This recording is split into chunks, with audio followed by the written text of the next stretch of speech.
All right, so we're standing here in front of the very first tree that Tree Fredericksburg planted more than 10 years ago. And on this week's edition, we're going to tell you more about what this organization has gone on to do over the past decade for our community.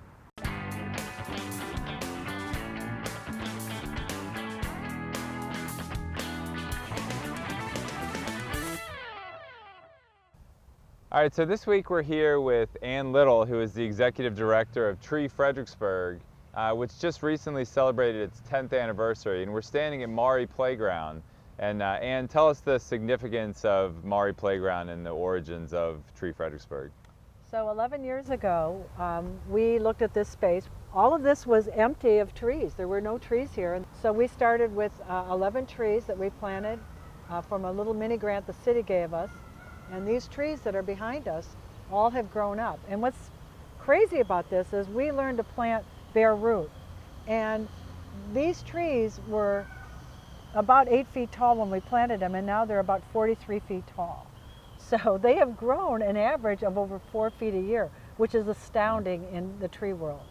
One tree we planted, which is down there, it was 2 feet tall. It's 41 feet tall now. Wow.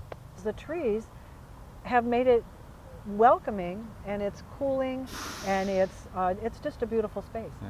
So tell us about, after this project, what Tree Fredericksburg has gone on to do over the past 10 years. Well, we've planted now over 7,500 trees around the city, including in the schools. Downtown, we've planted over 550 trees in the downtown area. That area was just becoming a vast wasteland of empty cement, very hot.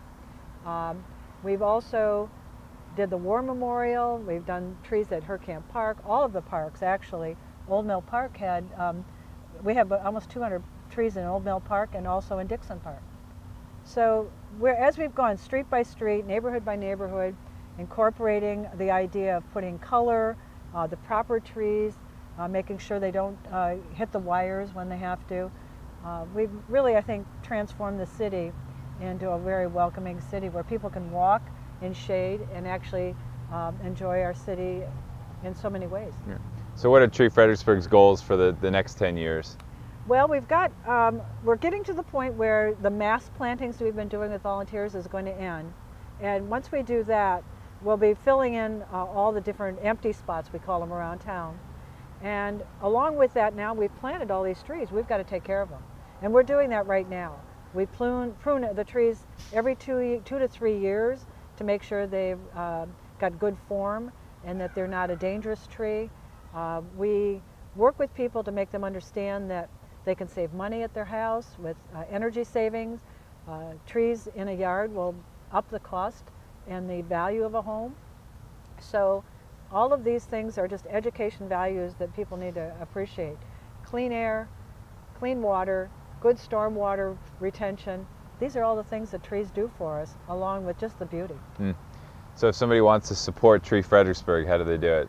They can come plant with us, and you can sign up on our website, treefredericksburg.org. We always take financial donations. Right now we're raising money to plant trees in the city schools. We put 50 trees at the high school this fall, and we'll plant another 50 in the spring, and then we'll move on to Hugh Mercer, Lafayette, and Walker Grant to plant trees there. Right. Well, it's just amazing all the great things that Tree Fredericksburg has done for our community over the past 10 years. So, and Ann, I know it's been a team, but you've been largely responsible for this. So thank you for everything you've done for our community. Well, thanks, Bill. And we look forward to the next 10 years. So Ann, thanks for being with us today. And that'll do it for this week's edition. We'll see you next week.